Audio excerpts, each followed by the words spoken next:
What is the scariest or creepiest thing you have seen/heard? Part 2. If you haven't seen part 1 to this video, it will be linked in the description below. Feel free to check it out. That video did have a trigger warning, so I would like to give it here as well. There will be topics of self-harm and unaliving. If those topics are not in your best interest to listen to, please click off of the video now. Otherwise, we'll continue on, and I hope you find these stories as interesting as I did. Thanks. Story 1. I was in Taiwan one year when I was younger and had traveled to a busy night market. These are popular gatherings of food/shop stalls that usually operate in the evening. Nearby, I spotted a sign for a net cafe in a 5-6-story tall building. Thinking I'd fire off some quick emails, I walked in the dark, small entrance of the building. The building was older and hadn't been well maintained, but that's not out of the ordinary in Taiwan. The entrance just had a dark hallway that led to a small elevator. I pressed the elevator call button and entered. The elevator was uncharacteristically new compared to the building, but I didn't think much of it. Like some Chinese/Taiwanese buildings, there wasn't a 4th floor. It's considered bad luck since 4 sounds like death. So it just read 1, 2, 3, 5, 6, which was usual. I looked for the floor the net cafe was at, 6th floor, and pressed the button. It lurched into action quietly and began to ascend. When it stopped, I figured it was my floor, so I instinctively began to step out. Right before stepping out, however, the sight outside the elevator stopped me. It was pitch dark, only lit by the light of the elevator. It looked like it hadn't been occupied for decades, with some random pieces of furniture covered with white cloth or similar. It was a small building, so each floor were single occupancy, so I could see pretty much the entire floor from the elevator. Thinking I must have gotten the wrong floor, I checked the light that indicates which floor you're on. Strangely, there was nothing. None of the indicators were on, but the floor button to the net cafe was still lit, so I know I haven't gotten there yet. All of this happened within a couple of seconds. That's when I noticed a figure moving in the distance of the floor. It was not very visible, but I could make out what looks like a person dressed in some kind of gown, moving slowly towards the elevator where I was at. I was thoroughly creeped out, so I started pressing the closed door button. As soon as I pressed it, the elevator light flickered off, and I am in pitch dark. I am this close to peeing my pants, and it's actually kind of freaking me out thinking back to it. The lights flickered back on under a second, and the door closed. The elevator jolted back to life. A few moments later, it opened again in the net cafe. I am beyond relieved at this point. I walk out immediately and sat down at a computer. After gathering my wits a bit, I walked over to the cashier's desk and told them what I saw. The girl working there listened, and her face turned a bit ashen, so I asked her if she had heard of similar. She told me she's never experienced it, but some coworkers and occasional customers have brought it up. Basically, the building has 6 floors, and the 4th floor had a history. Apparently, the floor used to be a hair salon of sorts, until one of the employees killed herself there for some reason.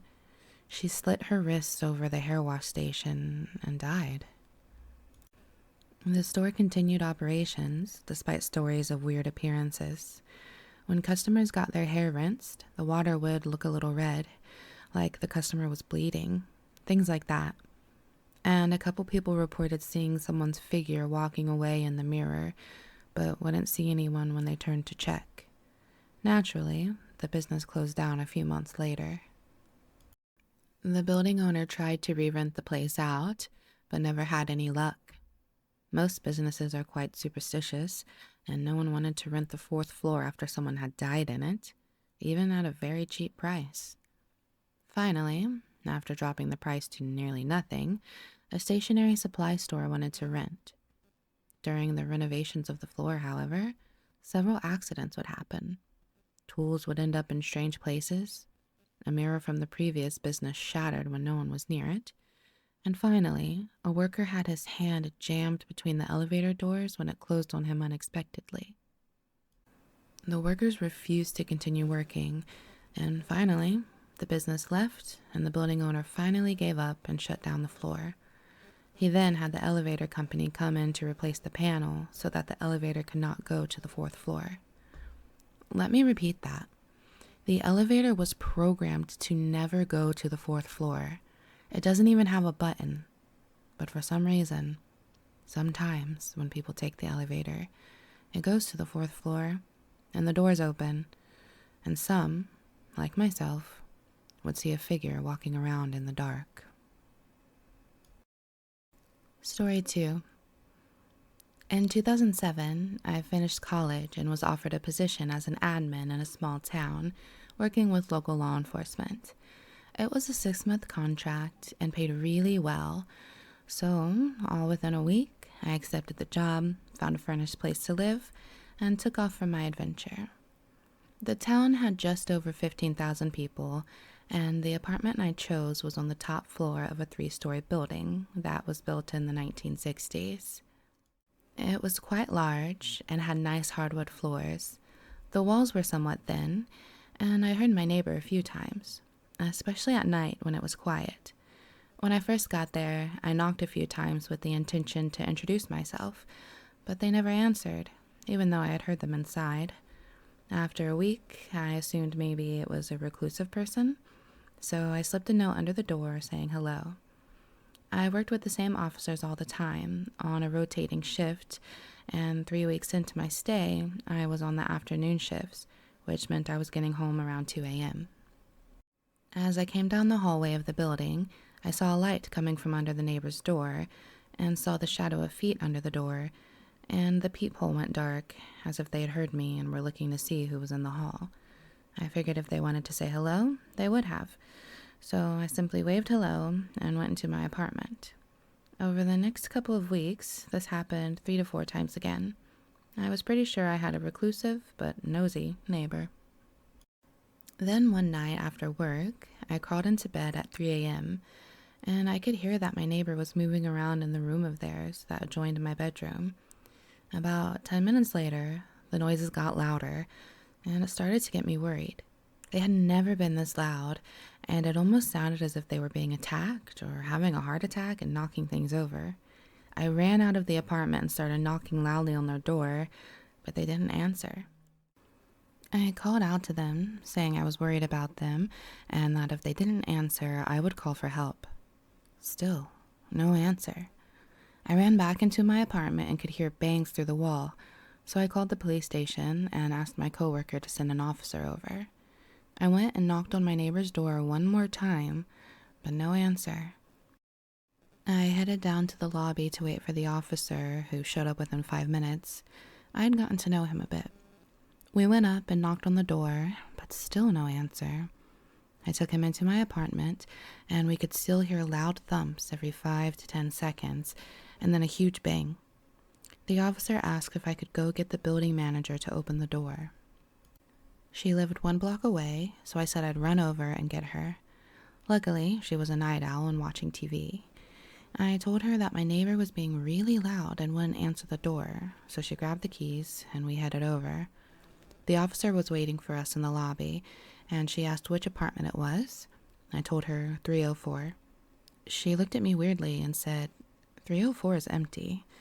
I said I had heard my neighbor making noises nearly every day and had seen the light on and shadows under the door a few times. The officer said he heard the noises too and asked if 304 was the apartment that was above the carport. She said yes. He replied that someone could easily climb up onto the carport and perhaps there were squatters in the empty apartment. We went up and the manager unlocked the door and the officer opened it. The apartment was dark. He turned the light on. He and the manager went in, and I was peeking in through the doorway. He went into the bedroom and came back out and said it was empty. We went in and the place was spotless.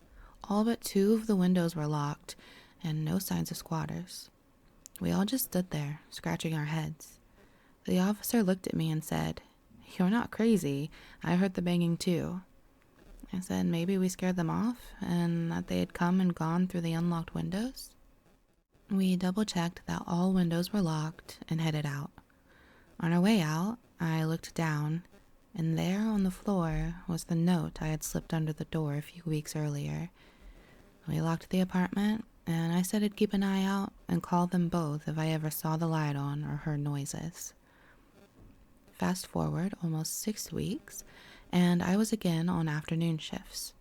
I came home at 2 a.m., and there was a light on. I quickly ran into my bedroom and could hear thumping from next door.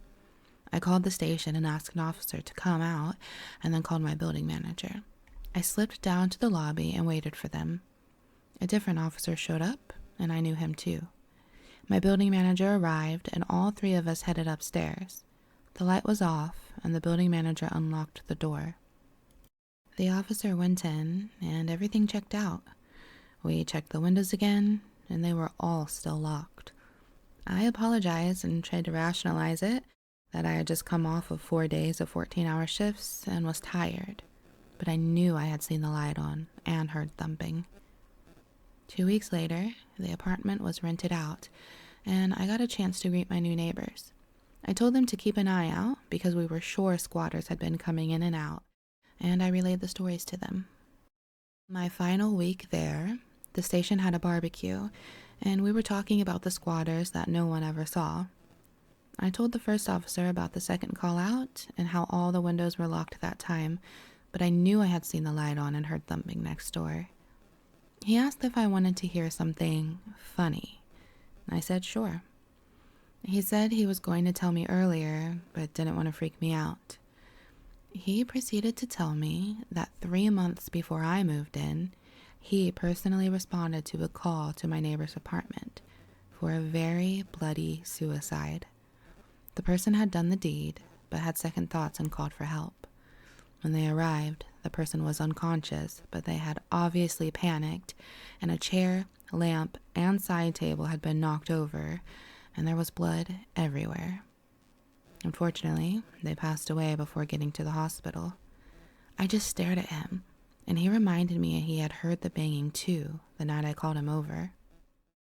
I asked the building manager about it the day I moved out, and asked why she hadn't told me. She laughed and said, "Oh, honey, I believe in ghosts, but didn't know if you did too, and I didn't want to scare you. I know you heard and saw things. I believe you, and I doubt it was squatters." Last story. When I was 7, I woke up in the middle of the night with an earache. I decided to tell my mom and stepdad and walked out of my room. Someone was sitting on the chair in the living room, about 3 feet away from my bedroom door. The person looked strange.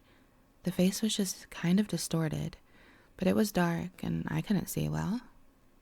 "Mom?" I asked. The person shook their head, and I started getting scared. "Mike?" The person shook their head again. I decided the best course of option was to go back to bed so I wouldn't have to walk past this person. I climbed in bed and closed my eyes for a second before opening them and seeing the person standing in my doorway, smiling madly and nodding furiously. I screamed at the top of my lungs and closed my eyes. My stepdad came running out of his room in his underwear with a baseball bat. That was a scary sight in itself. There was nothing there. Just clothes my mom had folded and put on a chair were strewn about the living room. For the longest time, I told myself it was my cat sitting on the clothes. You guys, someone commented, "Why are you alive?" And someone replied, "Plot twist, he's not." I just thought that was a cute touch. Anyway, thank you so much for making it to the end of the story. I really do hope you found them as interesting as I did. There might be a part 3 because you guys, this thread has so many creepy stories in it. As always, I want to invite you to come game with me. You can be my Phasmophobia buddy because I am a chicken and I need someone who knows what they're doing. So if you'd like to join, please message me. We can be ghost hunting buddies. I have Instagram and Steam. It's Misreadit for both of those. And yeah, if you liked this video, please like, comment, and if you subscribe, I will literally squee. On that note, I hope you have a really good day today. You deserve it.